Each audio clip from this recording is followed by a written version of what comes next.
Thanks again. Thank you for this very nice perspective. We have time for a few questions. Hello. Hi, I'm Saurabh Sanake. So I have already worked as I've taught physics courses for BSc students, and so as for 1 year of experience as a professor, I realized that for physics laboratory works, from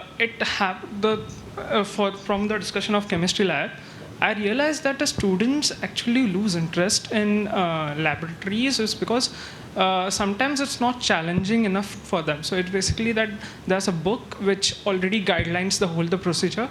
And then let's say if from physics perspective, let's say if we are designing some optics experiment, it should be up to the students. So the basics is already taught, right? But what happens is that everything is taught to them, how the lens system should be adjusted, and everything is taught to them. And basically, they only take the readings. Instead of that, if they are allowed to design the experiments and the teachers give them hints, I think that might put some interest in the students. Yes, I have to come. So I have to completely agree with you. I mean, it goes the same for physics labs and chemistry labs. I had physics in my undergraduate days, so I remember my physics lab very well. But what I would say is that it is easier said than done. But it is a good thing that we start discussing about it and kind of get more and more involved. Maybe start. So as a teacher, I'm kind of now getting more interested in how to redesign the experiments and orient the experiments rather than a lab manual, as I mentioned. So I have to completely agree with you.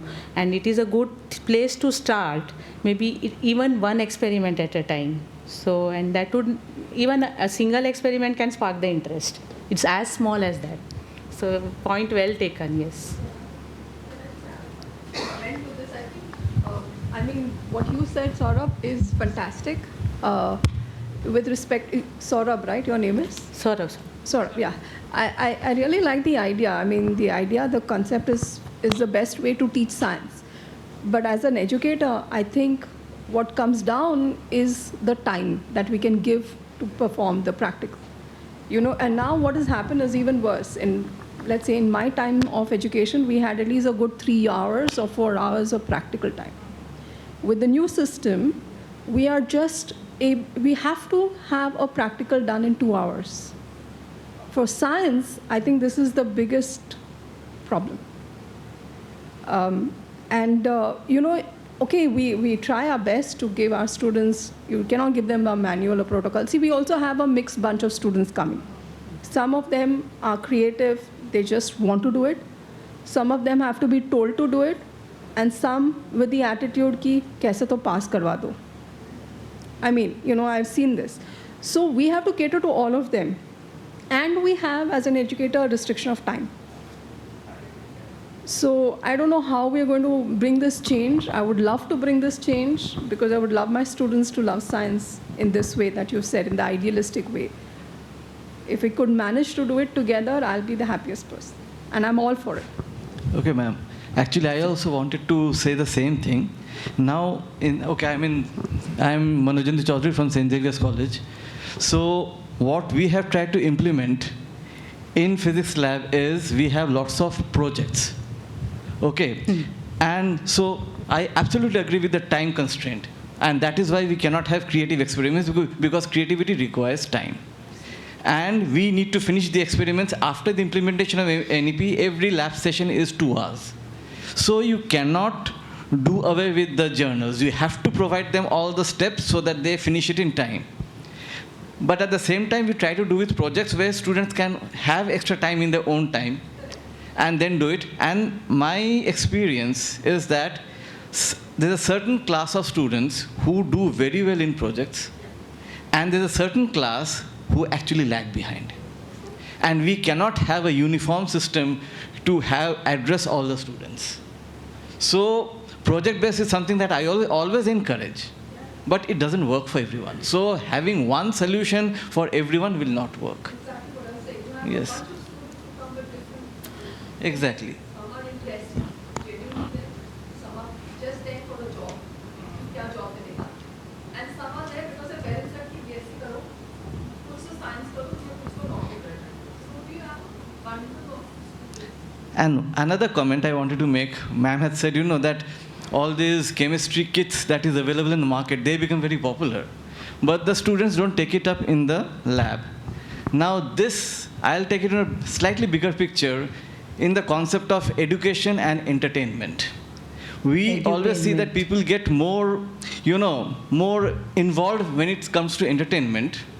But when it comes to the scientific rigor, which requires much more intellectual effort, people don't like to put in that effort. So entertainment is very attractive. When people buy the kits from the market, it's a good entertainment. Colors change, ho raha hai, haan, ye ho raha hai, wo raha hai, very good, and you forget it the next moment. Ask them what happened yesterday, they won't remember. Like you see a movie, and next day you ask, kya hua tha, you don't remember. But science requires a minimum amount of rigor. And that is why entertainment, rigor cannot be entertainment. The rigorous process of science is not entertainment. It requires a lot of hard work. And yes, after you go through the whole process after a few years, then you start getting entertained by it. But the initial process is very, very difficult and demanding. And that is why I think we always get confused between the, the outreach entertainment part, which I have been involved in a lot over last decade or something. And I teach astrophysics also in my college. I know what are the demands of the rigor. So I always tell the students, theek hai, entertainment hai, but let this be your first step. After that, you have to go through the rigor, boss. There's no other shortcut to it. So that is my Yes. assessment. So yeah, that is a point, kind of explaining the things. Yes, but just to add to this project and practical kind of thing, that is actually what I meant when I say at least one experiment or one project we can introduce within our resources. And most of the times what we try to do is give a group project where we need not be very much worried about the assessment, who did what and who is and the students can divide their credits among themselves, but group projects will help each student to bring their expertise or their contribution to the kind of project.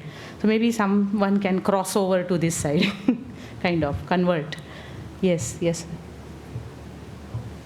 I was very intrigued by what you said, that there is very little flexibility for the teacher in deciding the curriculum. And what, if anything, so I would also like to address this to the first speaker, what, if anything, can we do to change that? That's my first question. And the second thing is, how much of the actual information that you teach, that's why I said it's addressed to you, but also to the first speaker, is actually relevant in a job setting? So should we not be thinking about this whole delivery of curriculum in a different ways? Like, how much is the barest minimum we need to stuff it in? 5 years down the road, I don't think they remember any of the chemistry they are taught or whatever they are taught. Most of it, no, but some of it. But even, Yes, I can agree tell you upon. as someone who does research now, there's stuff that I studied in my BSc, which was chemistry, or master's, which was biochemistry, which I don't remember anymore. And I can go back and figure it out. So it's much more important to know how to figure things out Exactly, than yes. to get that information. Precisely. So I'm really curious about this aspect from both the speakers. If you have anything to add, that Yes. might actually help. So I think he wants to add to the point, maybe, and then I will comment. Okay. Okay, so I think Sir wanted to add to the point.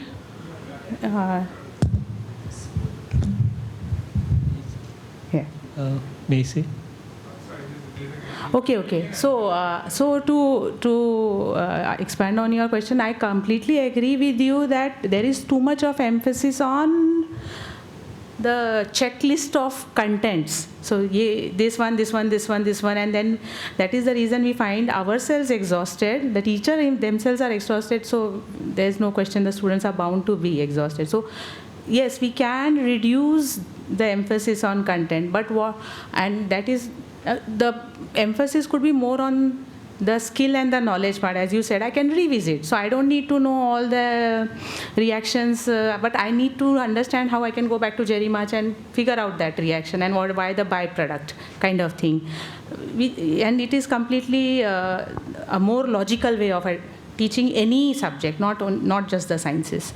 But what happens in when my understanding of the UG setup is that the syllabus is not set by the college teacher, which is okay, but the syllabus could be just a broad guideline in that case, and the teachers should have the freedom to kind of expand upon those topics depending on their judgment and experience, which is a utopian idea and doesn't materialize in colleges.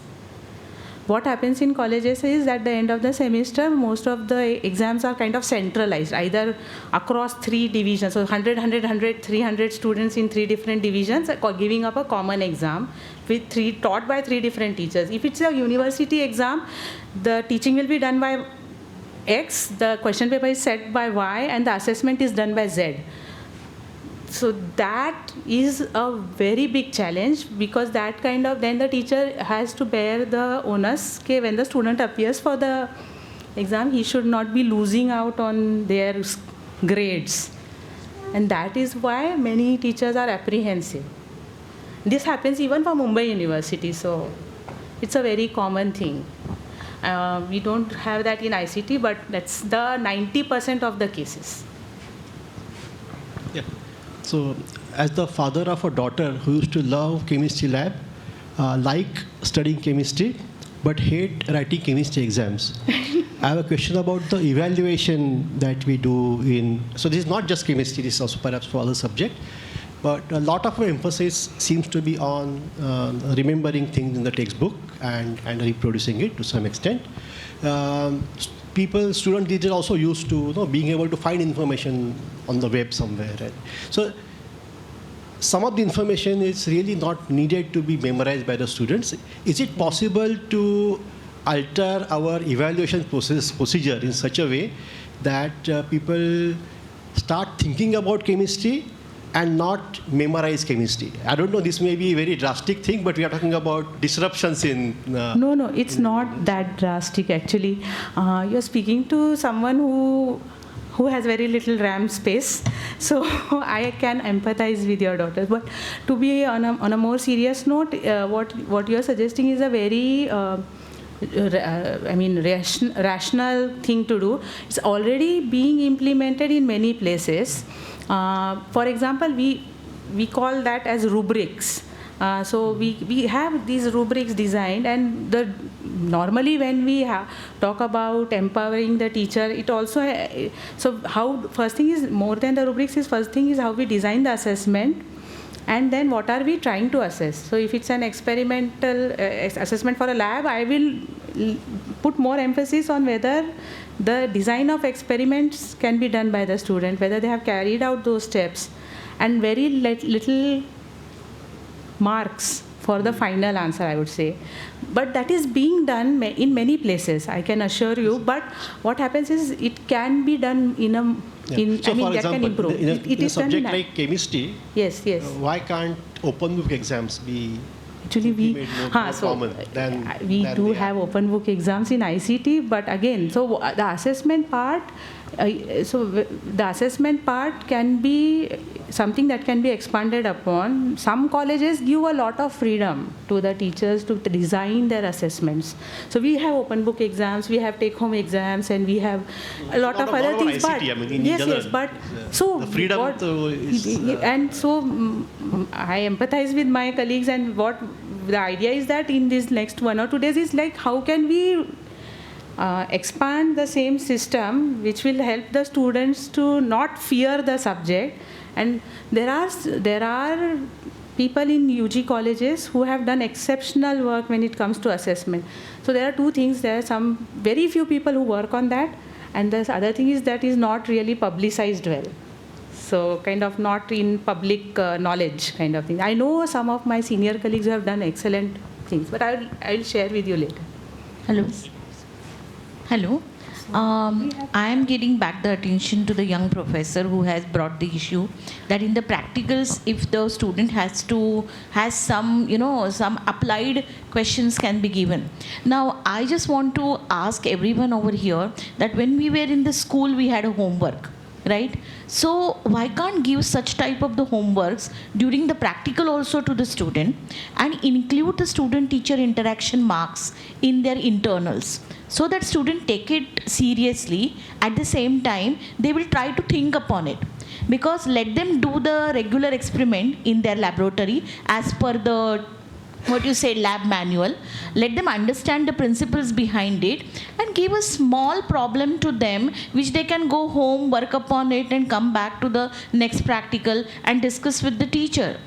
Because projects undoubtedly give them opportunity to apply their basic knowledge, but first step maybe in their regular practicals, let them think upon it. Means that's what I felt about it. So you want him to, or you want, I can So open explain. discussion. Yes. Okay, so my take on this thing is that what I understand by your suggestion is something like a post-lab problem or a post-lab small snippet kind of thing, something for them to kind of food for thought later, which we normally say as post-lab, which is very much doable. Also, what I would like to emphasize is when I say project, it needs to be interpreted in a very loose way. I mean, not necessarily it's a research project which will lead to a thesis. When I say a project, it could be as simple as extracting some colored pigment from a flower. But that's it. So project could be very small thing which needs only like 1 or 2 hours, not necessarily original. So what you are saying can be also interpreted as a small project, post-lab. Okay. So normally what? So when we develop a formulation, we change the excipient and what can be the effect of it, and can you try it in the laboratory. So same way the basic science can also think, means. Yes, precisely. So About pharma, that. yes. Yeah. So even that would qualify as a project. I mean, we are talking the same idea, but we are labeling it as a different Because he thing. raised the query that we give the lab manual, they perform the experiment, but sometime why not to give the student opportunity to think upon and develop the methodology on that and yes. come out with a good solution. So that can be the homework for him, and that may be the, and he's really interested, because another concern was that everybody is not interested, right? So those who are interested will surely think upon it, and So the students. but others when they see that some students are solving it, that is also the another motivation, that if they think upon it, maybe they will also able to solve, Jump in, yeah, yes. and get some score. So only thing is. I agree, madam. Yeah. So.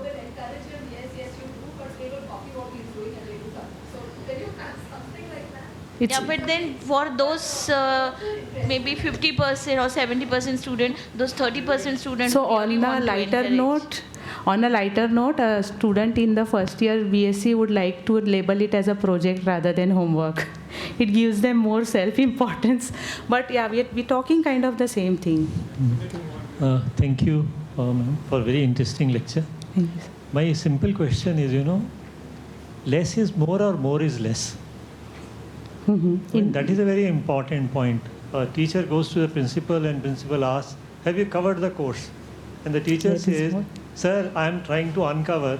Please don't ask me that I will cover the course or not. Yes, These are very important questions. And the debate which you have really started in this session is affiliating system versus autonomous system. Yes. I think that's the crux of the problem if you want to get rid of anything which is happening in the education system. Otherwise, in affiliating system, university says colleges don't do, college says university doesn't let us do.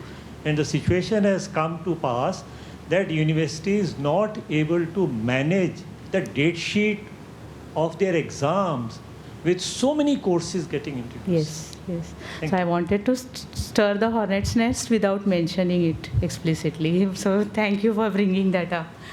Yeah. Okay, so final question for this session. Go ahead. One problem with having autonomous kind of courses is that there are other exams. Like when I was head of department, teaching department, I came the syllabus to cover all the NET, SET, GATE syllabus because students should pass it. So that kind of concerns are there. There are national level exams. Those exams are objective. And then, for example, a student of mine who passed CSIR, he had marked up some 15 Hamiltonians. You give him a diagram and he takes a Hamiltonian. Okay? And these are all objective exams. I mean, I passed this in 35 years ago, and because, despite my handwriting, I passed it because subjective exam. I had to write long answers. So now, even in languages, there are objective exams. So in test class, there physics, what terms are outside the window. So, I mean, it doesn't matter what he said. He has to write 5 lines in English, which he should, and he doesn't. So they can't describe. They can't describe, not in English, they can't describe in any language. So they can only take that. That is the only thing. What happens is that you set the syllabus according to the needs of the student to pass certain exam, and the student goes around in the same manner. So that is one thing. The second thing is that I don't know what has happened. I went for taking the Viva in so which is better than our state English. Now the student is like, why you did this? Because guidance. Why you did this? Then guidance. Why you change this? Put this term in Hamiltonian? Because guidance. So that is the way in which things are happening in the 90s, unfortunately. So unfortunately there is a little thing all over. Yes. This includes my students also, and I really don't know how to make students think about the problems rather than giving the answer. Giving the correct answer is very rewarding. I mean, they have to know this, all the change and this and that, and all the rewards are for taking the correct answer. It is performance centric.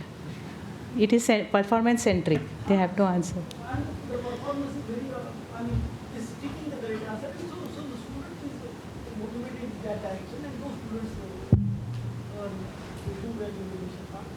I really don't know how to do it. Yes, yes. No, that is not only your problem. So it's faced by all of us actually, and it links to the previous comment that is less is more or more is less. So somewhere we have to strike the balance, and I think even I am struggling. So many of us are struggling with that. So we should kind of discuss that in great detail.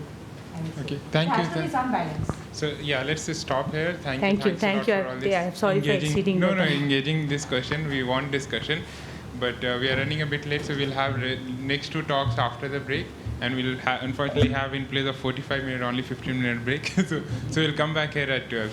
Thank you. Thank you. So tea and coffee is served outside auditorium.